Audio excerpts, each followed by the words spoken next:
Sir Ravi sir మళ్ళీ నేనేదో stage ఎక్కి ఎక్కువసేపు మాట్లాడినా నన్నొద్దు, మీరేమో నేను టైంకి పాట ఇవ్వలేదు, టైంకి బ్యాక్గ్రౌండ్ స్కోర్ ఇవ్వలేదు, టైంకి ప్రోగ్రామ్ రాలేదు, ప్రతిదీ నాకు నా మీద మీకు చాలా ప్రేమ ఉంది నా మీద. కానీ ప్రేమ ఉన్నప్పుడు ఏంటంటే కంప్లైంట్స్ కూడా ఉంటాయి. కానీ నా మీద ప్రేమ కంటే మీకు కంప్లైంట్స్ ఎక్కువ ఉంటాయి ఏంటో అర్థం కాదు. ఇప్పుడు కూడా నేను బయట యాక్చువల్గా నా 25 minutes ఆచి నా వందు సార్ కెమెరాలు ఎంట్రీ నాకు అసలే సిగ్గు. I'm shameless only when I'm stage. Of stage I'm the most shameful person you can ever meet. నేను అన్నా లేదరా బాబు, నేను లోపలికి వెళ్తా వదలట్లా, ఓకేనా. లాస్ట్గా I could hear the song kiss kiss, so I came running. మీరు వచ్చిన ఏమన్నారు, రాంగ్ టైమింగ్ సార్, లేట్. నేనేం చేయను సార్, ఇవన్నీ సెపరేట్గా అడిగినప్పుడు పెద్ద కిక్ ఉండదు, ఇలా అడిగేసేలే. నేను ఎప్పుడంతే ఓపెన్.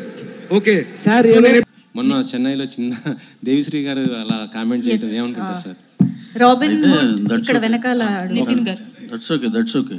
అయితే దాని కూడా క్లారిటీ అండి. దేవి గారు ఏమన్నారు, మా వాళ్ళకి బాగా లవ్ ఉంటుంది, దాంతోపాటు ఈ మధ్య కంప్లైంట్స్ కూడా ఎక్కువైనా అన్నారు. సింపుల్గా అది ఏముంది సార్ దాంట్లో తప్పు? మాకైతే అక్కడ తప్పేంగా అనిపిలా. తర్వాత మీరు ఇచ్చిన ఈ ఆర్టికల్స్ చూసి మేమంతా సినిమాలు చేస్తారు, మేము ఉన్నంతసేపు ఆయనతో చేస్తాం. దాంట్లో క్లారిటీ కోసమే అడిగాను. Yeah that's what. థాంక్యూ.